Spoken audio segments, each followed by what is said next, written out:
Je vous dis bonjour et au nom du bureau de communication de la primature, je vous remercie d'avoir répondu à notre invitation à ce point de presse du Premier ministre, Dr Ariel Henry. Comme vous le savez, du 6 au 10 juin, le chef du gouvernement a participé au 9e sommet des Amériques. Au cours de ce sommet, il a eu plusieurs rencontres bilatérales et il est intervenu sur la situation générale du pays aux tribunes de ce sommet. Donc, au nom de ce bureau, j'ai le plaisir d'introduire au pupitre le chef du gouvernement pour son point de presse. Merci.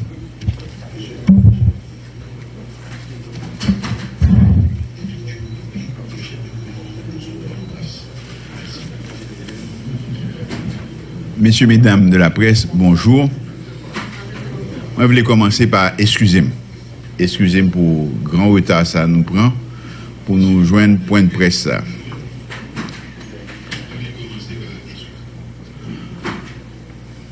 J'ai été invité par le président américain, son Excellence, M. Joseph Biden, comme Premier ministre et chef de gouvernement haïtien, à conduire une délégation multisectorielle avec des cadres de notre administration spécialisés dans les domaines qui sont en discussion au 9e sommet des Amériques, qui s'est tenu à Los Angeles, en Californie, du 6 au 10 juin 2022.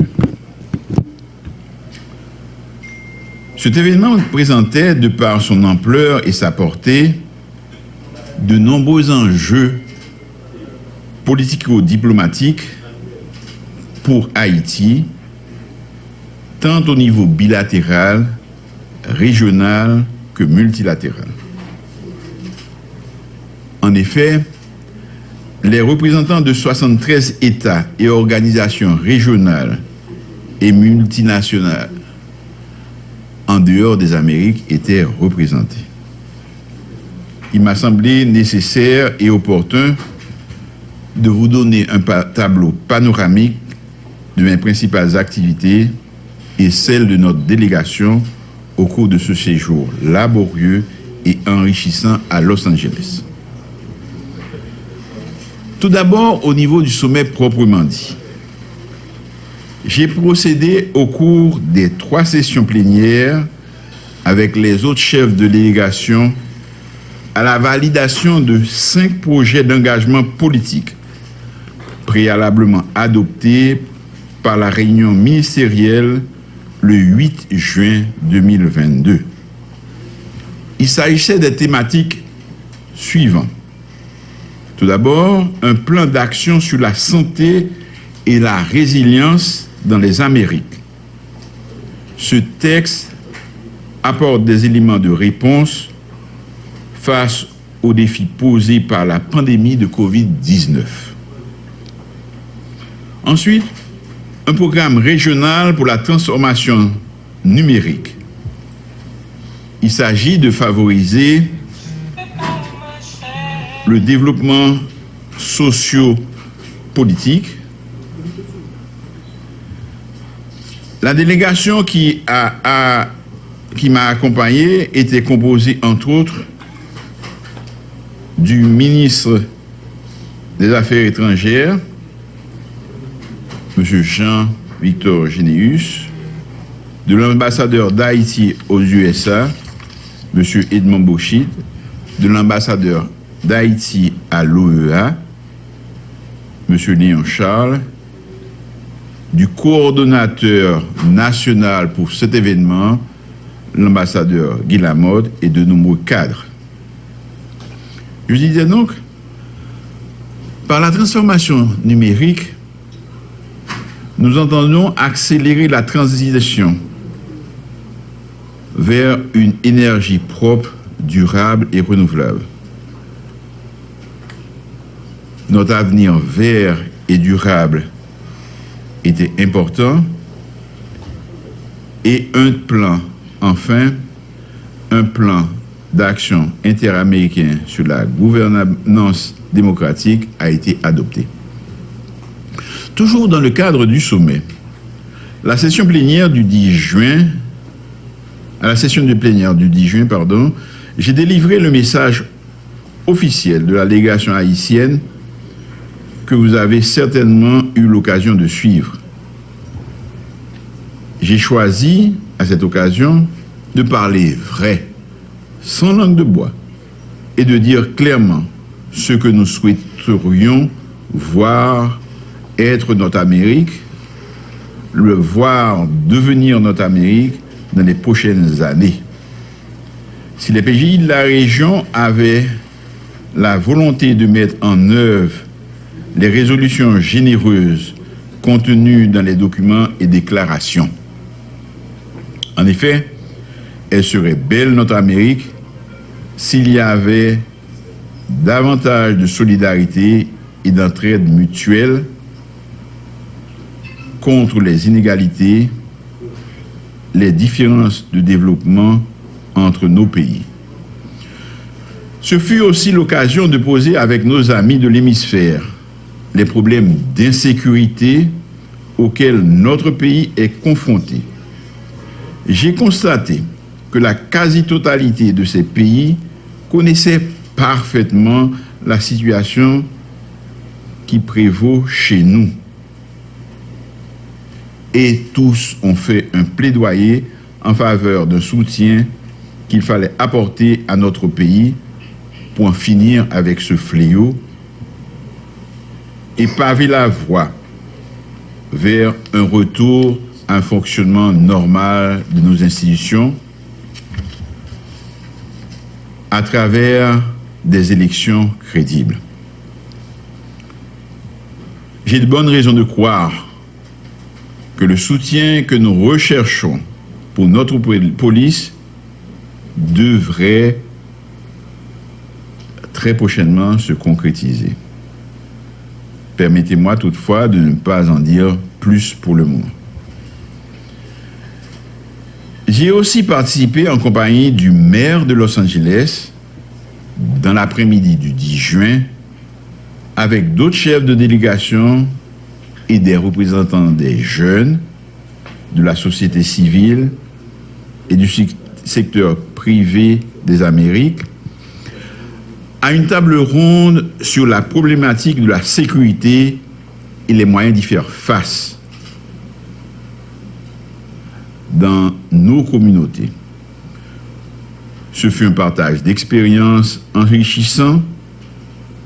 La violence fait rage dans tous les pays qui sont confrontés à des problèmes similaires que les nôtres. J'ai aussi participé à des activités multilatérales en marge du sommet, comme l'adoption par les chefs d'État et de gouvernement de la déclaration sur la migration et la protection. Il s'agit d'un texte d'engagement de respecter et de garantir les droits des migrants indépendamment de leur statut et aussi de lutter contre la migration irrégulière, notamment par le financement des projets de développement dans les zones pourvoyeurs de migrants. J'ai aussi eu une rencontre de travail avec les leaders du CARICOM et la vice-présidente des États-Unis, Mme Kamala Harris, et le président Biden. La discussion a porté principalement sur des problèmes liés à la sécurité, à la criminalité transnationale, au changement climatique et au blanchiment des avoirs.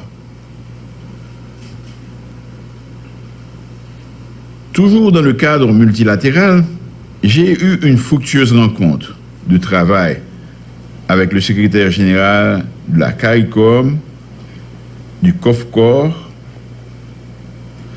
et un soutien à notre candidate pour le poste de directrice générale de l'OPS a été manifesté.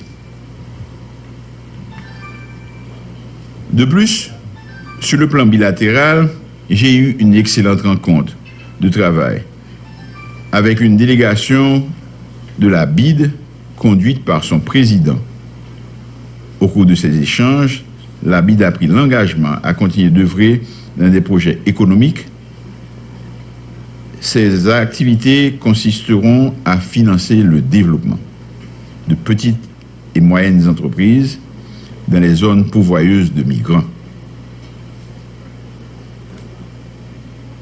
La BID a aussi pris l'engagement de voir comment aider à renouveler le don de 2 milliards à raison de 200 millions par an sur 10 ans, don qui vient d'arriver à terme. Peu après la rencontre avec la BID, j'ai eu l'opportunité de discuter avec le secrétaire général de l'OEA autour des sujets tels que la sécurité, l'organisation d'élections démocratiques en Haïti et la coopération apportée au pays. Dans le même ordre d'idée, j'ai eu une rencontre de travail avec le secrétaire général des Nations Unies, M. Antonio Guterres, sur notamment la question sécuritaire et le renouvellement du mandat du BINU. J'ai aussi eu des échanges avec les ambassadeurs des États-Unis à l'ONU et le sous-secrétaire général, le sous-secrétaire d'État américain.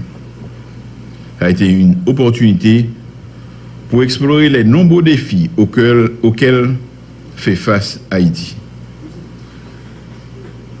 Par ailleurs, avec notre ministre des Affaires étrangères, j'ai également eu une excellente et fructueuse rencontre de travail avec une délégation de 23 députés du Congrès américain, composée entre autres de Madame Nancy Pelosi, présidente de la Chambre des représentants, Madame Maxime Waters, membre influent du Black Caucus, Monsieur Grégory Mix, président de la Commission des Affaires étrangères, des députés d'origine haïtienne et dominicaine. Au cours de ces échanges, les congressmen m'ont promis de continuer à soutenir Haïti. Toujours sur le plan bilatéral, j'ai rencontré le président de la République dominicaine, son Excellence, M. Luis Abinader. Nous en avons profité pour échanger sur des sujets d'intérêt pour nos deux pays, tels que la question migratoire, la question de la criminalité transfrontalière et la nécessité de travailler au renforcement de la coopération entre nos deux pays. La question de la candidature haïtienne au poste de directeur général de l'OPS-OMS a brièvement été également abordée. Et nous ne pouvons que regretter quelques malentendus enregistrés s'agissant de la minute de cette belle rencontre, ce qui a fait créer un conflit et beaucoup d'encre. Toujours en marge de ce sommet, j'ai eu un certain nombre de rencontres de couloir avec de nombreuses personnalités, citons entre autres des rencontres avec les présidents des pays tels que le Brésil, le Chili, le Canada,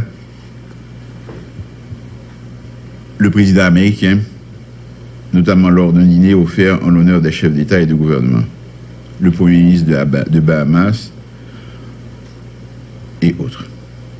Nous avons eu une rencontre de travail, en fait, avec le Canada, au cours de laquelle de nombreux points ont été notamment évoqués, à savoir la situation sécuritaire, les besoins d'Haïti en matière de sécurité, la crise politique et la question du renouvellement du BINU.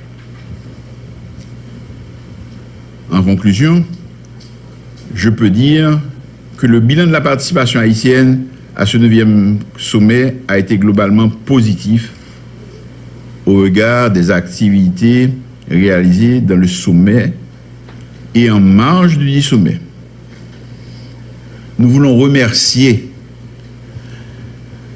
les ambassades d'Haïti à l'OEA et à l'ONU, et à Washington pour leur soutien, ainsi que les différents membres des ministères qui nous ont accompagnés et qui ont rendu ce voyage, cette délégation, cette entreprise réussie. Nous attendons donc avec un certain optimisme les retombées pour Haïti dans de nombreux domaines. Je voudrais prendre aussi l'occasion, pendant que j'y suis, pour remercier le gouvernement pour le travail qu'ils ont pu faire pendant mon absence. Merci beaucoup à vous tous. Merci beaucoup à vous, ministre Boisvert, pour la manière dont vous avez conduit le gouvernement. Je voudrais dire aussi à la police nationale, je voudrais dire à la police nationale, bonne fête. Je regrette d'avoir pas été là ce matin. Mais de tout cœur, nous sommes avec vous. Vous êtes la force qui est capable de nous préserver des grands problèmes dans ce pays. Notre sécurité repose entre vos mains. Nous vous faisons confiance et nous continuons à vous faire confiance. Bonne fête et dites à tous les policiers combien nous les tenons en estime, combien nous avons besoin d'eux. Merci beaucoup.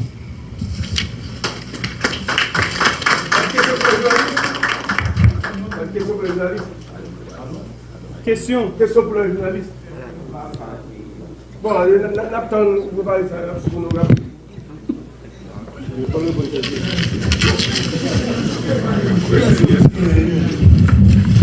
Merci. Ici prend fin ce point de presse du Premier ministre Dr Ariel Henry sur sa participation officielle au 9e sommet des Amériques. Merci et à très bientôt.